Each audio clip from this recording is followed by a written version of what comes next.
अस्सलामुअलैकुम वरहमतुल्लाहि वबरकातुहू। दोस्तों, मैं आपका मेज़बान मोहम्मद आज़म और आप देख रहे हैं न्यूज़ 93 मेवात। दोस्तों, आज हम राजस्थान के मेवात में गोपालगढ़ इलाका, तहसील पहाड़ी और ज़िला भरतपुर में इस वक्त हम मौजूद हैं। आपसे कुछ दिन पहले तकरीबन 2011 में आपने सुना होगा कि गोपालगढ़ मस्जिद में दंगा हुआ था और हिंदू मुस्लिम का दंगा हुआ गोपालगढ़ मस्जिद में, और काफ़ी सारे मुसलमान मारे गए थे उस दंगे में। एक मस्जिद की जगह को लेकर ये विवाद हुआ था और छोटी सी बात को लेकर ये विवाद हुआ जिस पर तकरीबन 11 मुसलमान मार दिए गए थे। लेकिन आज हम फिर से उसी दिन को याद करते हैं, और जब इस दिन को हम याद करते हैं, जब हम इस दिन को याद करते हैं तो आज हमें खून के आंसू रोना पड़ता है, आंखों से आंसू जारी हो जाते हैं, दिल फट जाता है।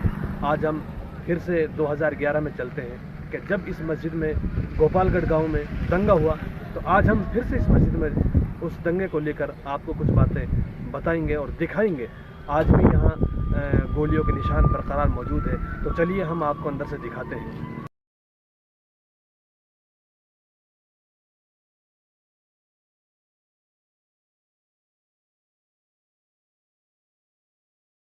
हम उस मस्जिद में अंदर आ गए।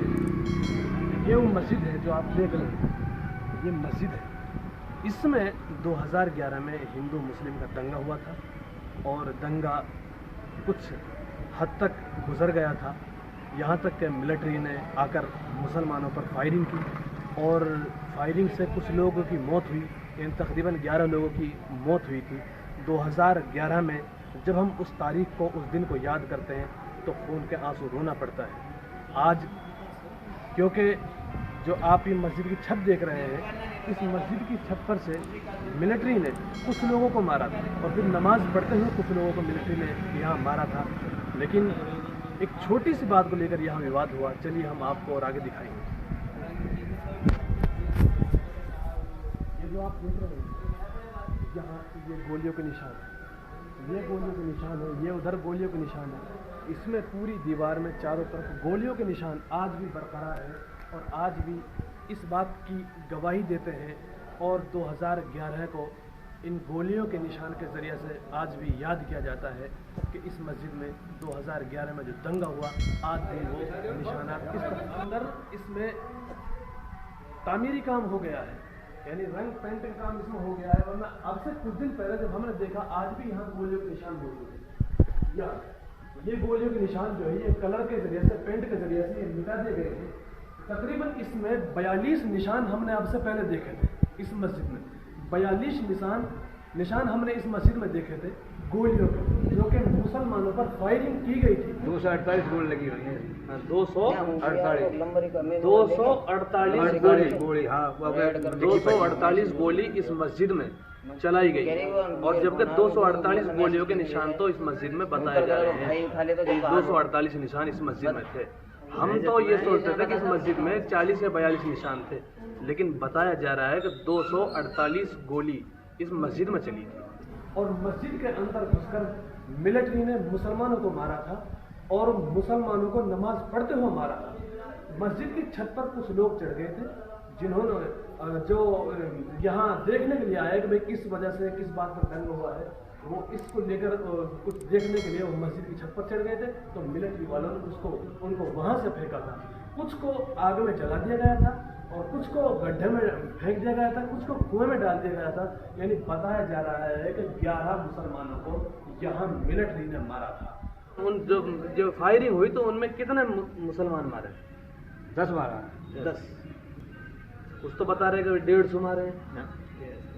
10 या 11 लोग जो मारे गए हैं, उनमें से कुछ आग में जलाए गए या कुछ कुएं में डाले गए, कुछ छत पे से फेंके गए, कुछ गोली लगी कुआं में गिर दिया ना।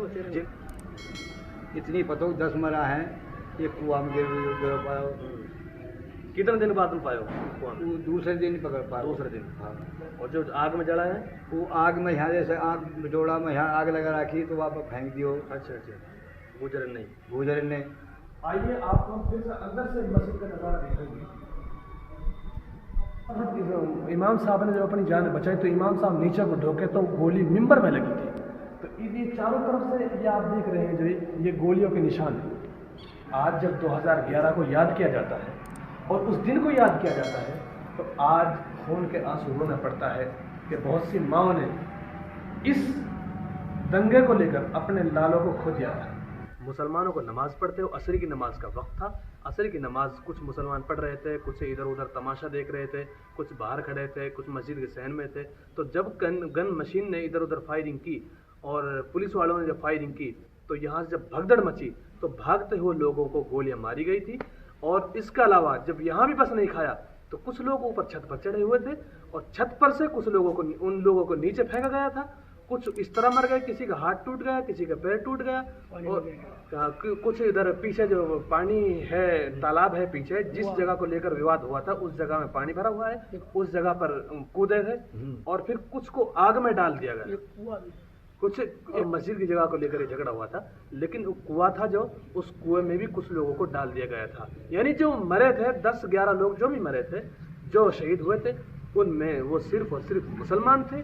ये जो बहुत सारे लोग अफवाह उड़ाते हैं कि भाई उसमें हिंदू भी थे, लेकिन उनमें कोई हिंदू नहीं था। 2011 में जब ये झगड़ा हुआ था उस दिन तक की सारी हकीकत, सारी कहानी आपके लिए बुजुर्ग ने सुना दी और आप A to Z सारी बात आपके लिए बता दी गई। अब जब भी 2011 में वो दिन, वो तारीख आती है तो मेवात के मुसलमान खून के आंसू सबका दिल फट जाता है।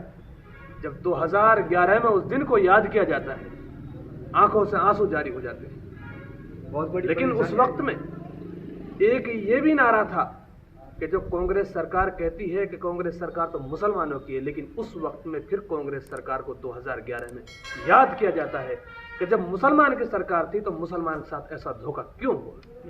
और फिर ये नहीं कि गांव वालों ने धोखा किया, मिलिट्री ने आकर यहाँ फायरिंग की, जबकि आपस में समझौता हो गया था। लेकिन एक अफवाह को लेकर ये जो कांड हुआ था, एक अफवाह को लेकर हुआ था कि हिंदुओं को मार दिया गया है, जबकि ऐसा कुछ नहीं था।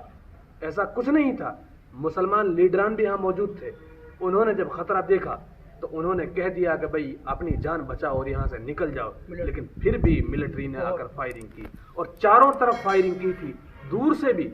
जब दूर से कवर नहीं हुआ तो यहाँ पास में मस्जिद के पास आकर, मस्जिद के सामने आकर, मस्जिद में घुसकर यहाँ फायरिंग की। मुसलमान अपनी जान बचाने के लिए इधर उधर भाग रहे थे, लेकिन भागते हुए किसी के पांव में गोली लगी, किसी के हाथ में लगी, किसी के सर में लगी। लेकिन गोली मार दी। क्या है कि बताया जा रहा है कि उस वक्त जो यहाँ की एमएलए विधायक जो थी जाहिदा खान, जबकि मुसलमान थी, कामा विधानसभा से, तो उस वक्त वो भी यहाँ थाने में मौजूद थी। वो भी अपनी जान बचाकर यहाँ से भागी। मिलते हैं अगले किसी नए मुद्दे के साथ में। तब तक बने रहें आप हमारे साथ, सिर्फ और सिर्फ न्यूज़ 93 मेवात के साथ। अस्सलाम वालेकुम व रहमतुल्लाहि व बरकातहू।